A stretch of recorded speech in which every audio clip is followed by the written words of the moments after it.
Hey, what's up, guys? Caetano here. Na aula de hoje, nós vamos falar sobre reported speech versus quoted speech. Reported speech também pode ser conhecido como indirect speech. E quoted speech, quoted por conta das aspas, né? Também chamado de direct speech, ok?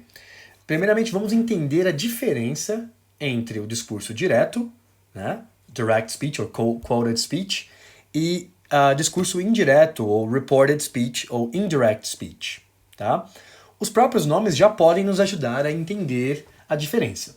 Os discursos direto e indireto se referem ao modo como contamos para outras pessoas algo que nos foi dito por alguém. O discurso direto usa as próprias palavras da pessoa sobre quem estamos falando. Já o indireto utiliza as suas palavras e pode ou não conter todas as palavras da pessoa sobre quem falamos, claro, de modo adaptado, né? Então vamos comparar aqui esses dois tipos de discurso, tá? Então imaginemos que um amigo chamado Tom te disse o seguinte. Então aqui Tom, né? Ele disse: I'm feeling sick. Certo? Agora você quer contar para um outro amigo em comum o que o Tom te disse. Você pode fazer isso de dois jeitos diferentes, usando o discurso direto, direct speech ou quoted speech, e o discurso indireto, reported speech, ok? Então, vamos colocar aqui, ó, you, né? Você dizendo isso para um amigo seu, né? Então você pode falar assim, ó. Tom said, I'm feeling sick. E notem que aqui eu estou usando o discurso direto, né? Então, na hora que eu vou escrever a minha frase do discurso no discurso direto, eu preciso utilizar as aspas, né? Claro que quando você está falando, isso não é necessário, né? Mas só quando você está escrevendo. E a vírgula também para separar a pessoa que diz, né? A pessoa que disse e o que ela disse, ok? No discurso indireto, essa frase, Tom said, I'm feeling sick, ficaria da seguinte forma. Então, você dizendo novamente essa frase. Tom said that, estou colocando that entre parênteses porque ele é opcional, né? He was feeling sick. Então, notem que aqui eu estou utilizando as minhas palavras para dizer, para relatar, né, o que ele me disse, né? Então, vamos ver agora as mudanças que ocorrem na mudança de frase do discurso direto para o discurso indireto, como vocês podem ter notado aí já por esses exemplos, né? Então, no caso aqui do discurso indireto, né, nós tivemos que fazer as seguintes mudanças, né? Nós mudamos o pronome, né, de I eu usei o he, né? O verbo am passou a ser was, passou a ser presente, passou para o passado. Então essa aí é uma primeira mudança inicial, né? Pequenas mudanças iniciais do discurso direto para o discurso indireto. Obviamente que há outras mudanças e a gente vai ver agora em mais detalhes cada uma delas. Okay? Bom, primeira característica do discurso indireto, tá? Você sempre vai iniciar o seu relato utilizando os verbos tell e say no passado. Ou seja, nós vamos ter told ou said, respectivamente. Tá? Esses são os verbos que vão dar início ao seu relato. Tá? Use told se você quiser mencionar a pessoa para quem algo foi dito. Tá? E aí você vai utilizar o said se não quiser mencionar a pessoa. Né? Caso você queira mencionar a pessoa com o verbo say, você precisa da preposição to depois, tá? A gente vai ver, então, aí alguns exemplos para vocês entenderem isso de forma melhor, tá? Então, olha só, com o verbo tell no passado. Então, fica, the police told me. Então, eu tenho aqui, ó, a pessoa para quem foi dito, né? Who the thief was. Então, a polícia me disse quem era o ladrão. Como eu estou mencionando a pessoa para quem foi dito, nós usamos o verbo tell no passado, tá? Se eu quiser usar o verbo say no passado, também é possível, tá?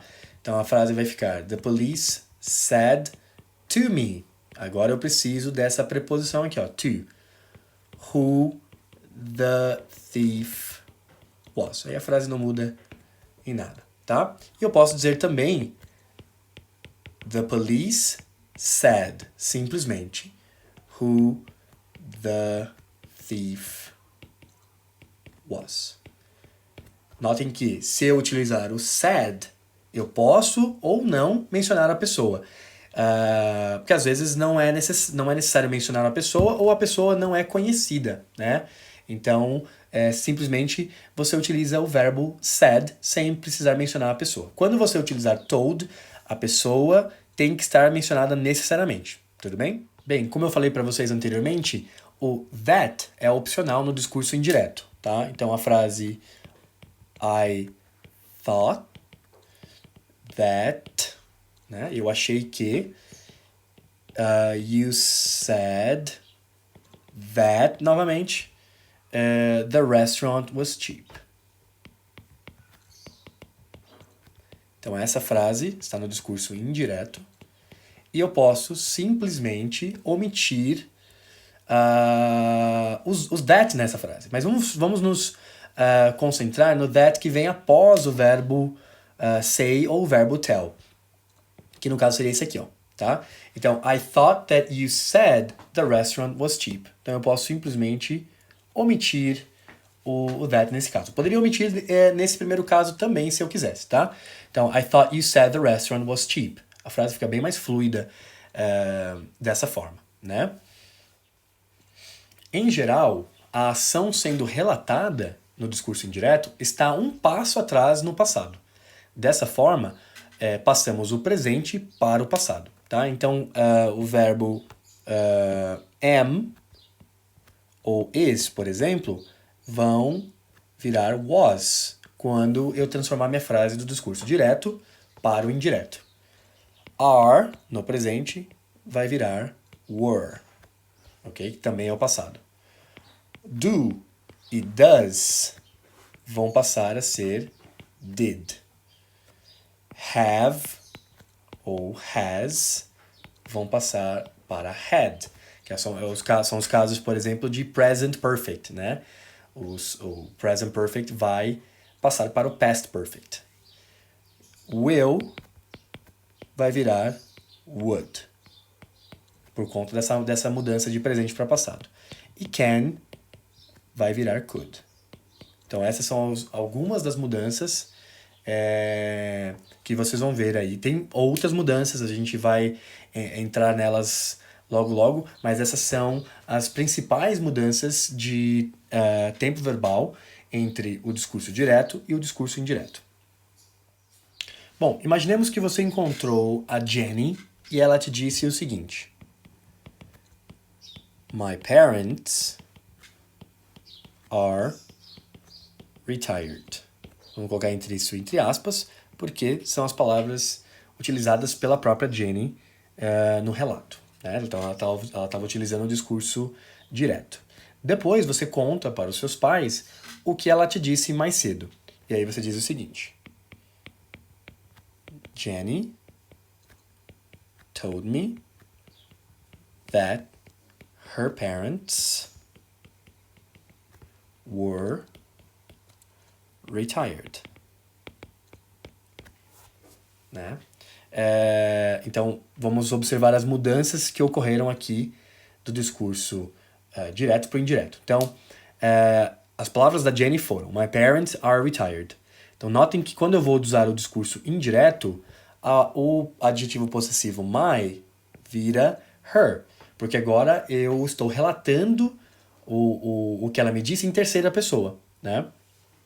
E o verbo are, que está no presente, foi transformado para were, no passado, tá? Então essas aí são algumas mudanças que vocês percebem já no discurso direto para o indireto, né?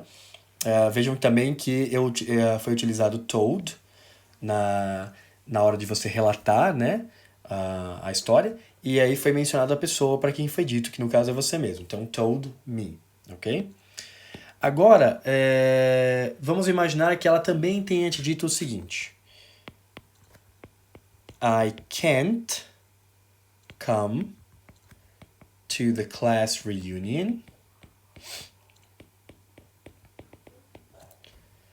on the weekend. Essas foram as palavras da própria Jenny, né? E aí o seu relato, então, ficaria da seguinte forma. Jenny, vamos ao said agora, para poder fazer uma alteração. Jenny said that she couldn't come to the class reunion on the weekend. Então, esse é o seu relato no discurso indireto. Usei o said e não o told, porque eu não mencionei a pessoa depois aqui do verbo say. O that, novamente, é opcional, né? O I virou she. O can't passou a ser couldn't. Bom, outras mudanças comuns do discurso direto para o indireto são as de pronomes e adjetivos possessivos. Observe esses exemplos. Kyle said, I'm living in New York with my brother. Kyle said that he was living in New York with his brother. Então, o pronome pessoal I passou a ser he, né? Depois eu tenho my, que virou his. Então, novamente, primeira pessoa passou a ser terceira pessoa. No segundo exemplo, Kyle said, You can come and stay at my place if your hotel in New York is too expensive for you. Kyle said that I could come and stay at his place if my hotel in New York was too expensive for me. Então, nós temos as mudanças de you para I, né? My, que virou his, ok? Your hotel, que virou my hotel. E you, que virou me. Então, algumas mudanças aí na questão dos pronomes de sujeito e objeto e dos adjetivos possessivos, ok? Ok, então, em ambos os exemplos, tá? Jenny told me that her parents were retired. E no outro, Jenny said that she couldn't come to the class reunion on the weekend. Como o fato de os pais da Jenny estarem aposentados ainda, ou seja, o fato não mudou desde que se falaram pela última vez, e que a festa no fim de semana ainda não chegou, também seria possível manter os mesmos tempos verbais do discurso direto no discurso indireto, tá? Então, considerando esse elemento, a gente poderia manter, então, em vez de traduzir are para were, eu poderia manter, então, are no meu discurso. Então, Jenny told me that her parents are retired. É um fato que ainda não mudou. Então, eu posso manter os tempos verbais nesse caso. A mesma coisa ocorre no segundo exemplo. Eu poderia substituir o couldn't pelo can't, que foi o mesmo tempo verbal utilizado pela Jenny quando falou que não poderia vir, né, para a reunião de classe no fim de semana. Então, Jenny said that she can't come to the class reunion on the weekend. Outra mudança comum é a de advérbios de tempo e espaço. Como a ação relatada pode ter ocorrido em um tempo e espaço diferentes de onde e quando ocorreram inicialmente, essas mudanças também são comuns. Vamos dar uma olhadinha no exemplo, tá? Kelly said, no discurso direto. Kelly said to her doctor. Kelly disse ao seu médico. I've cut down on sugar. Eu reduzi a quantidade de açúcar. And I started exercising last Friday. E ela começou a se exercitar na sexta-feira passada. Então, ela disse isso para mim em algum tempo no passado, tá? E a ação ocorreu na sexta-feira passada, né? Quando eu vou relatar o que a Kelly me disse, eu tenho que fazer todas as mudanças que a gente já viu até então, e também a mudança na questão do tempo, né? Já que se eu disser last Friday quando eu estiver relatando o que a Kelly me disse, pode ser que seja não seja a última sexta-feira, mas sejam 2 ou 3 sextas-feiras atrás. Então eu preciso fazer uma adaptação aí, né? Então a minha frase vai ficar da seguinte forma: Kelly told her doctor that she had cut down on sugar and started exercising the Friday before. Ou eu posso dizer também the previous Friday. Então notem que quando a gente está falando de passado, eu tenho essas duas formas. Utilizar o before ou utilizar o the previous, né? Então, last virou the before ou the previous. Ok? Então, last Friday virou the Friday before, the previous Friday, por conta desse relato estar ocorrendo em momentos diferentes, né? Vamos dar mais uma olhada em mais um exemplo? Então, eu digo Paul, the detective, asked, perguntou.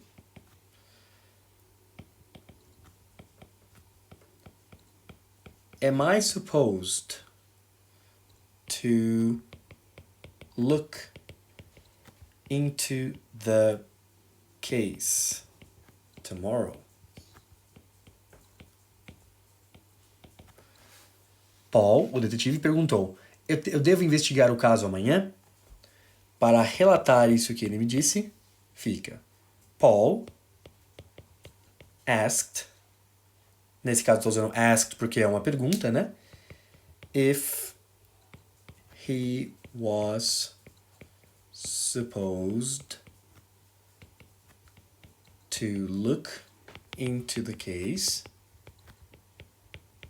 E aí o tomorrow vai virar the following day. Então, novamente essa mudança é necessária por conta dos fatos estarem sendo relatados em momentos diferentes. Então, tomorrow virou the following day. Ok? Essas mudanças que eu mostrei para vocês são apenas de ordem de tempo, tá? Mas a gente também tem mudanças na questão dos lugares também. Olha só esse exemplo. Dad said, kids, you shouldn't play here.